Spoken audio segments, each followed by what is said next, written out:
பணித்துளிகள் 16வது மூலோபதேசமான திருவிருந்து ஜூலை 19, 2024. பத்திரமான வகையில்.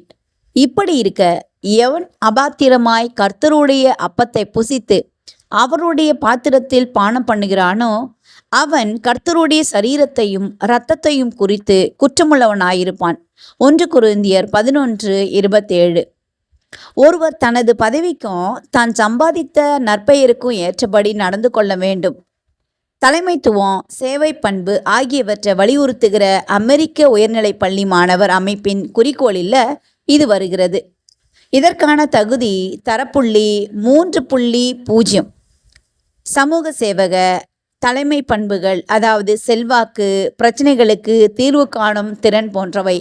நற்குணம், அதாவது நேர்மை, நம்பகத்தன்மை, மரியாதை போன்றவை ஆகியவற்றை வைத்து தரப்புள்ளிகள் கொடுக்கப்படும். திருவிருந்தில் பங்கேற்கவும் தகுதிகள் உள்ளன. தம்மை பின்பற்றினதாக சொன்னவர்களுக்கு மட்டுமே இயேசு ராபோஜனம் வழங்கினார். எனவே கிறிஸ்துவர்கள் என சொல்லிக்கொள்கிற அனைவரும் இந்த ஆராதனையில் பங்கேற்கலாம். இந்த விருந்தில் நாம் அபாத்திரராய் பங்கேற்க கூடாது என்று பவுல் அறிவுறுத்துகிறார். 1 கொரிந்தியர் 11:27 பவுலார் அப்படி என்ன அறிவுறுத்துறான்னு வாசிச்சு பார்க்கலாம். அதனால தான் பவுல், எந்த மனுஷனும் தன்னைத்தானே சோதித்தறிந்து இந்த அப்பத்தில் புசித்து இந்த பாத்திரத்தில் பானம் பண்ண கடவன். அபாத்திரமாய் போஜனம் பண்ணுகிறவன் கர்த்தருடைய சரீரம் இன்னதென்று நிதானித்து அறியாததினால தனக்கு ஆக்கினை தீர்ப்பு வரும்படி போஜனம் பானம் பண்ணுகிறான் என்றார். 1 கொரிந்தியர் 11:28-29 பவுலார் எச்சரிக்கிறார்.